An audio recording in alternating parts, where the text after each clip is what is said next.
Reka nongere mbasuhuze kandi mbashimire inshuti bakunzi ba HPTV Rwanda, by'umwihariko nshimire buri muntu udukurikira umunsi ku munsi hano ku biganiro tuhatambutsa.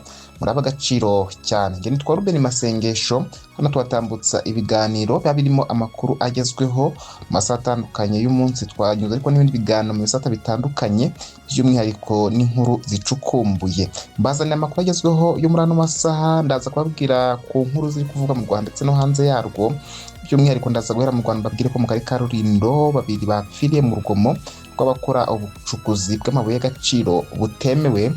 Mu karere ka Musanze ndavuga ko umwana umaze iminsi 3 arohamye yabonetse yarapfuye, kandi abwira ko mu karere ka Karongi urukiko rwakatiye umugore warukurikiranyweho kwica umwana we. Ndaza no kujya hanze y'u Rwanda mbabwire ko muri Tanzania mushiki wa Diamond Platinum yatanze umucyo ku bana musaza we afite, kandi ndaza kubabwira ko Zucu na Diamond batangiye inzira ya gatanya. Ndaza kujya mu mahanga mbabwire ko Ubudage bugiye guha Ukraine drone 50,000, kandi ndaza no kubabwira ko Korea y'Epfo yasabye Korea ya Ruguru ubufasha. Ubwo bufasha ni ubuhe? Nabwo aza kumenya amano makuru. Ndaza no kukubwira ko Iran yatangaje ko umuhora Hormuz ufunze, Trump we avuga yuko ufunguye. Izi nizo ngingo z'ingenzi tugiye kwakira no makuru yacu. Reka mu mwanya utarambiranye tuze tuyarambura.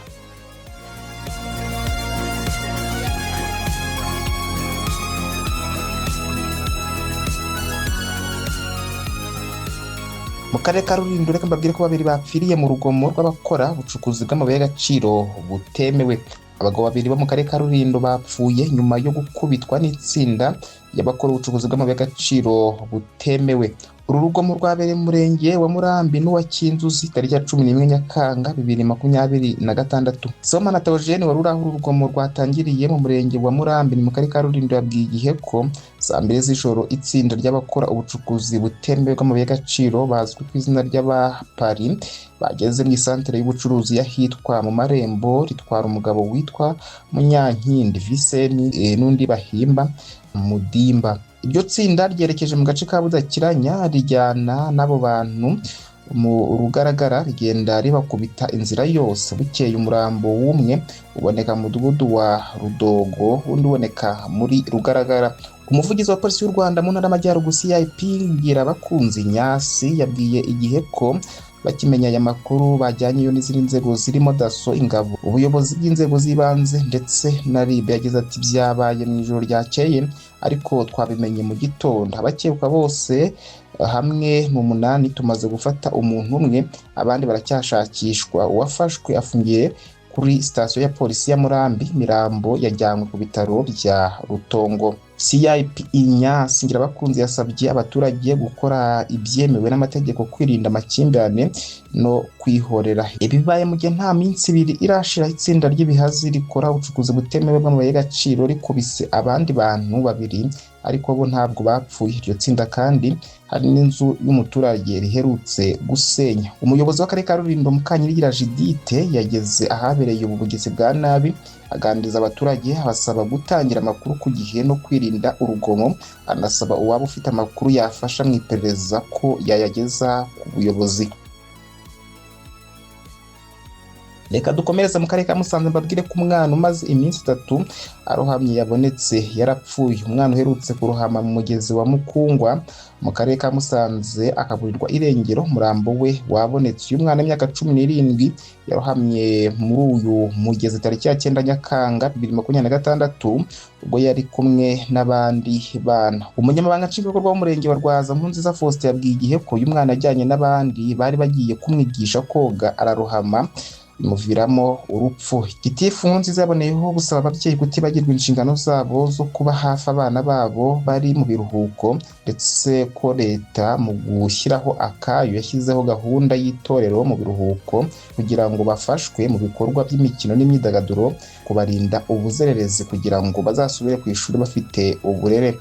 Umurambo wa nyakwigendera wajyanywe ku bitaro bya Ruhengeri gukorerwa isuzuma mbere y'uko ushyingurwa.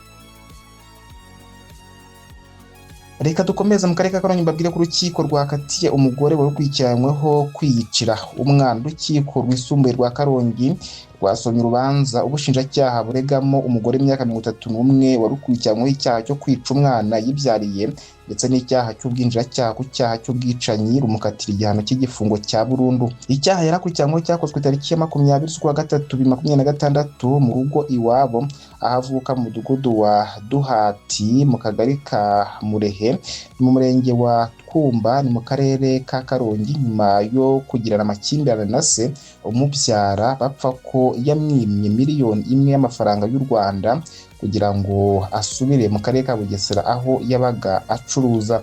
Nyuma uregwa yagize umujinya afata abana be babiri barimo umuto ufite umwaka umwe n'igice n'umukuru ufite imyaka 5 abajyana mu cyumba araramo.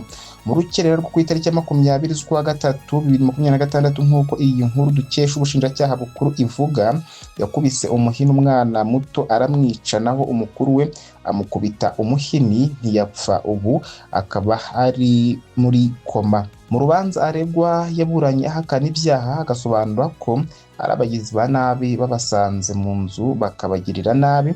Ni mu gihe ariko iperereza ryo ryagaragaje ko uregwa ari we wakoze icyaha, nyuma nawe akitera ibyuma mu buryo bworoheje ku ijosi, ku kaboko no ku kaguru mu rwego rwo kujijisha kugira ngo bagire ngo n'ubundi n'undi muntu wabikoze. Urukiko rwamuhamije ibyaha rumukatira igihano cy'igifungo cya burundu rushingiye ku ngingo y'107 y'itegeko nimero 68/2018 ryo kuwa 30 z'ukwa 8 2018 iteganya ibyaha n'ibihano muri rusange.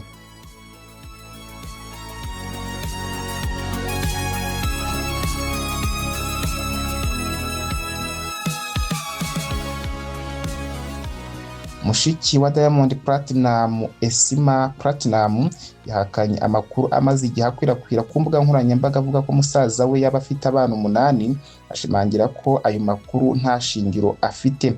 Mu kiganiro yagiranye na Wasafi FM mu rwego rwo kwamamaza ibirori bya Mama Dangote Night, Esima yavuze ko musaza we Naseb Abdul Juma wamenyekanye cyane nka Diamond Platinum afite abana 3 gusa. Yagize ati Naseb afite abana 3 naho njye mfite 2, ubwo umwe muri bo yitabye Imana. Icyakora Esima ntiyatanze ibisobanuro birambuye ku bana yavugaga abari bo, ndetse ntiyanagize icyo avuga ku byo Diamond yari yaratangaje mbere ku bijyanye n'abana yemera ko yabyaye cyangwa yareraga. Aya magambo aje mu gihe hamaze igihe hacicikana amakuru ku mbuga nkoranyambaga no mu bitangazamakuru bitandukanye avuga ko Diamond yaba afite abana 8 cyangwa barenga yabyaranye n'abagore batandukanye.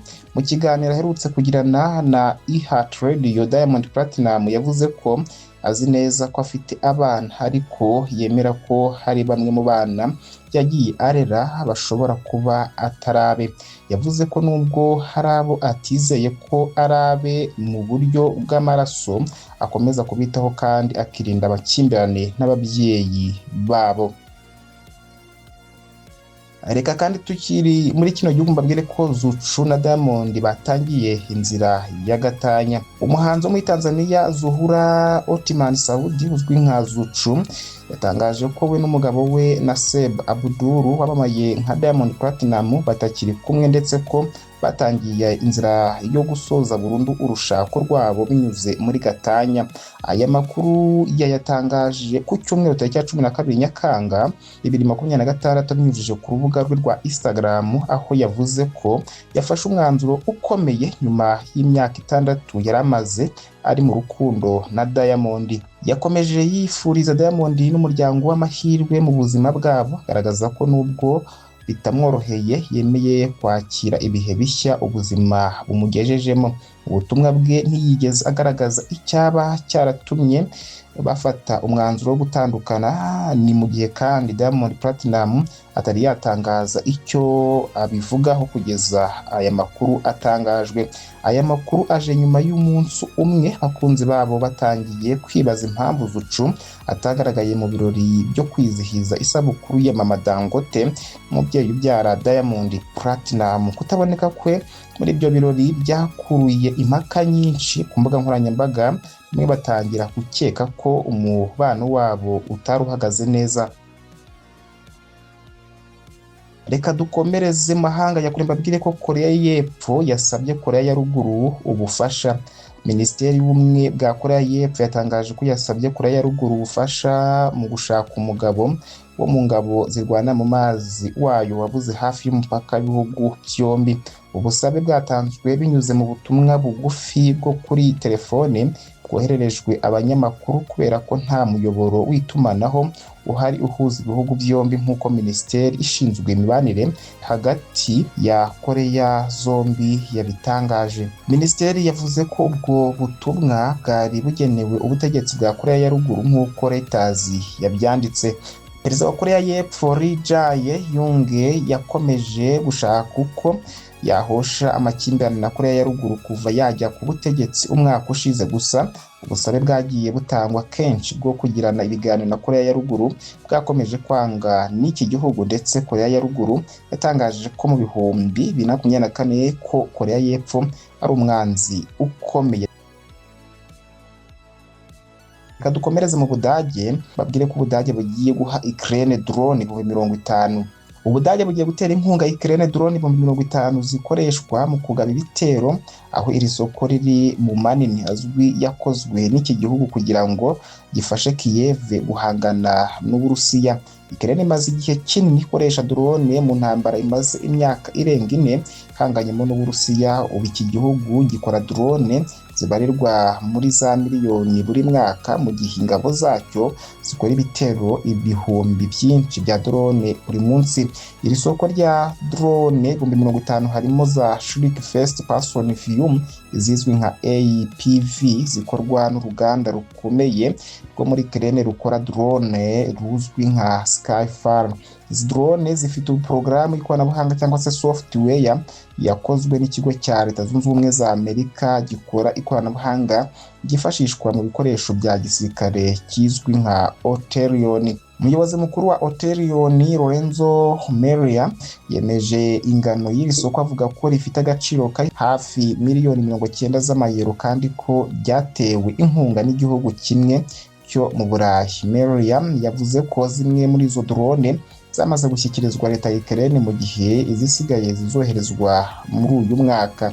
Uruganda rwa Skyfire narwo rwemeje ko Ubudage bugira uruhare muri iki gikorwa, ariko ruvuga ko rudashobora gutangaza amakuru arambuye ku bijyanye n'iri soko.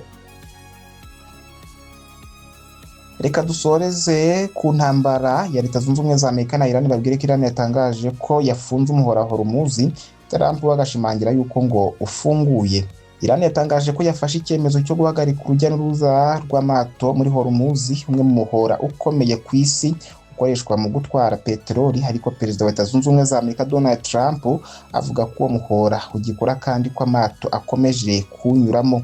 Itangazo rya Iran ryaje mu gihe amakimbirane hagati ya Tehran na Washington akomeje gukaza umurego. Ku cyumweru Amerika yarashe kuri Iran nayo mu kwihorera irasa muri Kuwait, Jordan, Bahrain ndetse na Qatar.